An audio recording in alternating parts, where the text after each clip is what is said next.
Le président de la République, Ismaël Omar Guelleh, a inauguré samedi 20 février dernier le nouveau pôle de soins spécialisés Dr Ousmane Abdi Ismail de la Caisse nationale de sécurité sociale CNSS. Les membres du gouvernement, à la tête duquel le Premier ministre Abdelkader Kamil Mohamed, le président de l'Assemblée nationale Mohamed Ali Ahmed, ainsi que de nombreuses personnalités civiles et militaires ont pris part à cet événement. À son arrivée sur le lieu, le président de la République a été accueilli chaleureusement par le ministre du Travail chargé de la réforme de l'administration, Abdi Hussein Ahmed, en présence notamment de la directrice de la CNSS, Mme Hana Farah Soui. Infirmiers, laboratoires, médecins, cadres de la CNSS ont tous été au rendez-vous pour accueillir le président de la République, Ismaël Omar Guelleh.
Le président de la République a ensuite coupé le ruban du nouveau pôle de soins spécialisés Dr Ousmane Abdi Ismail de la Caisse nationale de sécurité sociale CNSS.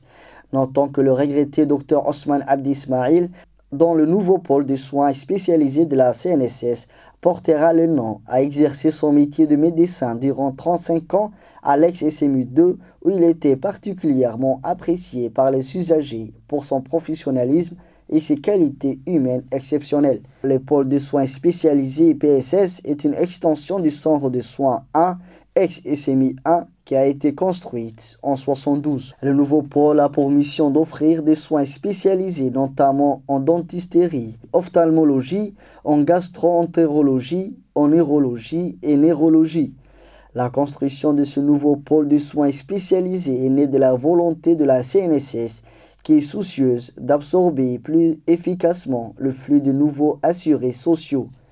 Le président de la République a visité ensuite les locaux de ces nouveaux pôles de soins. En effet, les rez-de-chaussée abritent un service d'urgence performant chargé d'accueillir 24/24 les patients et les blessés qui se présentent d'eux-mêmes ou qui sont transférés par les unités nationales de secours. Ce service est en mesure de prendre en charge les urgences vitales telles que les AVC, les infarctus du myocarde, les décompensations du diabète, les HTA maligne, les troubles respiratoires graves. Ce service est en mesure de prendre en charge les urgences vitales telles que les infarctus de myocarde, les décompensations du diabète, les HTA maligne, les troubles respiratoires graves. Il a ensuite pour principale mission l'exécution des premiers gestes, la stabilisation et les diagnostics de maladies avant tout transfert de patients vers une structure hospitalière pour la continuité des soins nécessaires. Ce service est composé d'une salle de triage, d'une salle de soins infirmiers, des postes d'examen pour les consultations médicales, d'une salle de déchocage ou de réanimation et de 3 salles de mise en observation, une pour les femmes, une pour les hommes et une pour les enfants, et d'une salle de monitoring pour suivre les patients hospitalisés. Les étages 1 et 2 héberge les pôles des spécialistes tels que la dentisterie, l'ophtalmologie, la gastro-entérologie, l'urologie, la neurologie et les consultations de chirurgie générale. Le troisième étage regroupera quant à lui tous les laboratoires.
Ensuite, la directrice du Caisse nationale de sécurité sociale, CNSS, Mme Hana Farah Assoui, a présenté au président de la République, Ismaël Omar Guelleh, les missions, l'historique et les perspectives de la CNSS. Il convient de rappeler que les réformes successives, notamment l'assurance maladie universelle, a permis à l'ensemble des travailleurs, en plus des agents conventionnés de l'État déjà affiliés, de bénéficier d'une couverture médicale. Le président de la République et Mme José Bussière, médecine urgentiste de la coopérative des paramédics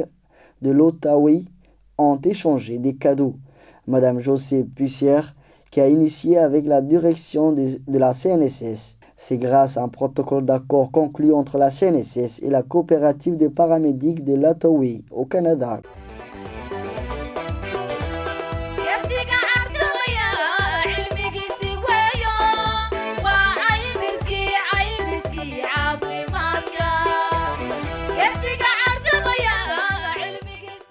Le président de la République, accompagné par le ministre du Travail et la directrice de la CNSS, Mme Hana Farah Assoui, a entamé sa visite aux deux ambulances équipées pour les interventions offertes par la coopérative canadienne à la CNSS.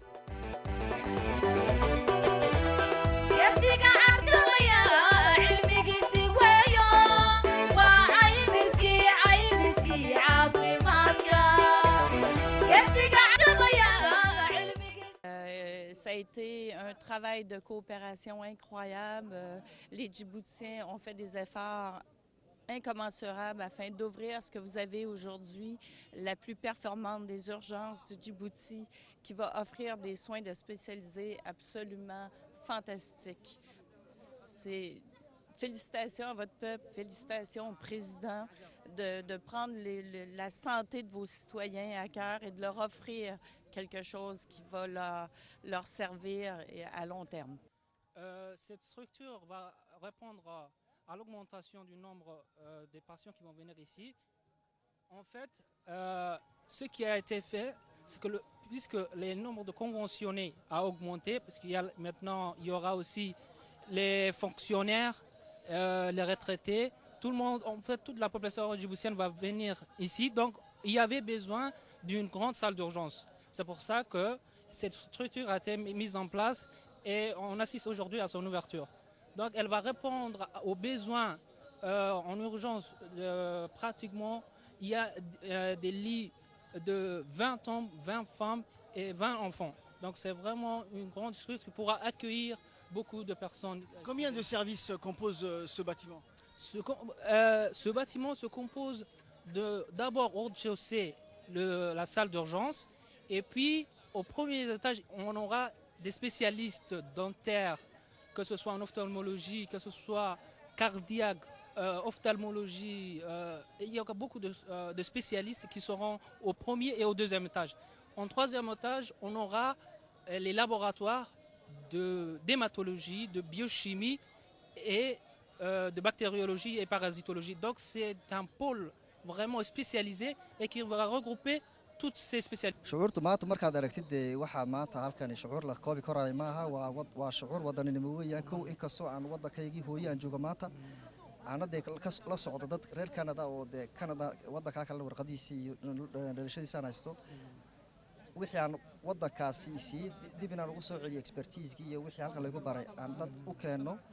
maantana wax in premier Djibouti lagu sameeyo oo lagu furo un centre de service spécialisé wax la yiraahdo soins critiques wixii khatarta ama wadnaha noqoto ama traumatismadi kala ha noqoto marka walaalaashay baan la kaashaday experto ma aragtay urgence-da wadanada Canada ama gaar ahaan magaalada province Quebec Dr José Bussière waa spécialiste de soins en urgence marka iyada soo raacday sanad baan wadnaa ma aragtay visite qui évaluation yadii aba ma aragtay des inspections rapports aan sameeyno maanta ma aragtay waa concrétisation projet-gii soo socday muddo sanada markaad meesha dhexdeeda aragtidna waa wax lagu farxo weeyaan dawooyinka yaalana dawo dunida taala xabad ka maqan ma jirto waxaan sameynay partenariat avec la coopérative des paramédics de l'Outaouais waa raga soins préhospitaliers magaalada Quebec iyo maxay ahaydeen centre de soins et de santé de services sociaux de Gatineau waa magaalada aan joogno anagu coopérative waxaan sameynay partenariat noo fursadeeyay inaan furmino dadkii soins préhospitaliers ee reer Djibouti oo dhan imika formation ka socda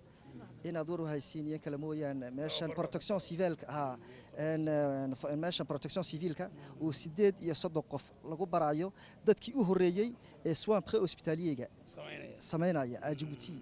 nin ma aragtay weyn oo maxay ahaydeen expert dans la formation ayaa la nagu soo daray iyo laba kalkaalayaal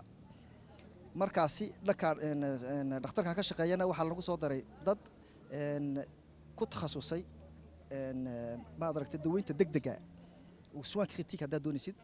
Vicky ina la yiraahdaa jirto ma aragtay waa une infirmière spécialisée docteur waxa ka shaqeysa José Bussière anigu ma aragtay cili farxaan dhulka baan ka shaqeeyaa ina baa jiray halka meesha ku jira Julien la yiraahdo isagoo dadka waxa waa inhalothérapeute waa therapiste dadka respiratoire-ka wuxuu pumayada abu ma aragtay isku ku takhasusay marka hadda wax la isku wada geynaa la kaashanayno la partageynayno dadka ma aragtay reer Djibouti le but ma aha wax inaan barnay waa inaan transfer sameeyno si wanaagsan accompagnement ilaa uu 6 bilooda aan assureyno joogitaankayga laakiin a long term waxaan isku wadnaa inaan 2 sanadood inaan sii joogno laakiin baxda 6 bilood inaan ku wareejino talada completely dhakhaatiirta CNSS waxay ahayd bulshadu deemika deeja waxa lagu bilaabay carta hijadaha lagu bilaabay carta waa la dhameeyay dakhil waa la dhameeyay cali sabiix hijadu etaab sida u socdaan yaa magaalada xilliga la soo gali doona waxan waa qiyaas waxa lagu wado qiyaasna way u socdaan etaabna way ku socdaan qiyaas gabi wixii nationality Djibouti le wala dawin dadkii xagga lagu jeexi jiray xaggan baa lagu jeexay imika maanta waa dhismihii cusbaaye u weynaa baa la furay oo intaas oo sariirood maradii hore sariiruhu salle d'urgence way ku yaraayeen maanta sariiruhu waa ilaa 22 waa sariiro badan bay leedahay afar rag iyo afar dumar bay hay maradii hore u yaraa oo waxa loo diri jiray dhakhtarka weyn wixii dhakhtarka weyn loo diri lahaa looma diraayo xaggan baa lagu hayn oo lagu daweyn halkan horta waxaan ka maadsanayaa directriceteeda waxaana faracaysooway oo daraadeed project inta laga madaxweynaha siyaasadda madaxweynaha realizeysay oo hirgelisay inuu madaxweynuhu maanta uu taaban karayo hirgelin la daweyn karayo dadkoo dhan assurance maladie universelle oo la sameeyay bandarada jididka madaxweynuhu maanta furay waxay ka kooban tahay 3 bandaradood 3 dabaqada hooseysa oo muhiimsan waxa ku yaala urgence rab tirabadan iyo khatarka reanimation oo dad aad la dhigi karayo waxa kaloo nala jooga koox mission canadien oo ka qayb galaya formationka urgentistique iyo infirmier urgence-ka dhinacayga aan ka hadlo radiologa waxa la installay numeric qaybta u dambeysay radio u dambeeyay dadkayga waxa uu sameeyay formationyaal marka directrice-ta waxa kan aad uga maadsinayaa shaqaalaha aan nahay horumarkay u keentay keeska qaranka ee bulshada maanta waxaan ku faraxsanahay anagoo madaxweynuhu ka jaray qodobka bandaradan jididkan dhisnay hoos waxay ku saabsan tahay waa service des urgences kaasoo kuwa kale ka duwan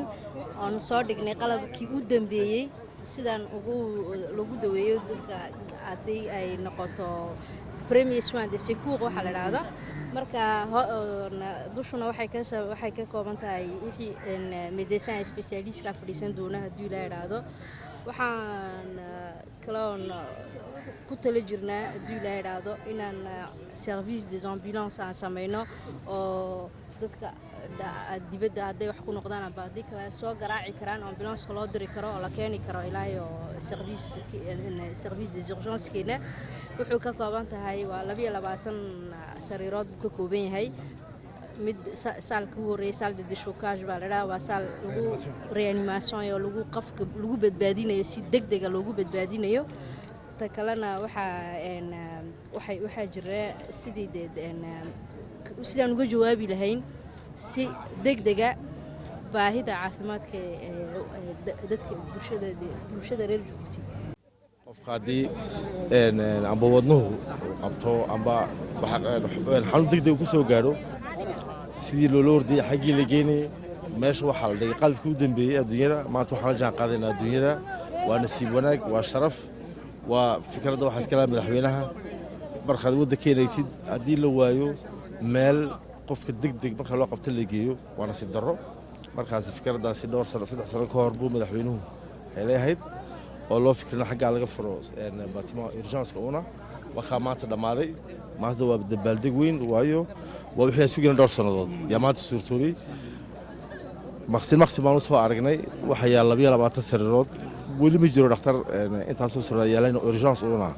bufaar la saddex baa yaa uli jiray dhakhtarka weyn 6 baa taala xagan waa 22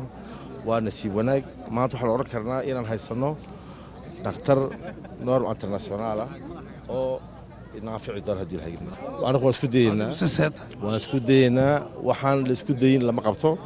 marka waxaan hubnaa in aan xaggan isku wadno inaan gaari doono insha Allah ilaahay uu nala qaban laakiin dadaalkii dawladdu way la timiday wixii maal la gelinay dawladdu way gelisay maanta reer Djibouti oo dhan baa taala si ay nidaamka jadiidkii la sameeyay ee qof kasta reer Djibouti loo gaarsiinayay dawadiisa degdega loo gaarsiinayay inaan inaku aan dayactirno oon haysano inakoo dhammayna qusaysaa laakiin anagu waan ku niisannahay waanan hubnaa inaan gaadhino meeshaas aad baa ugu faraxsan tahay hirgelinta aad waa farxad weyn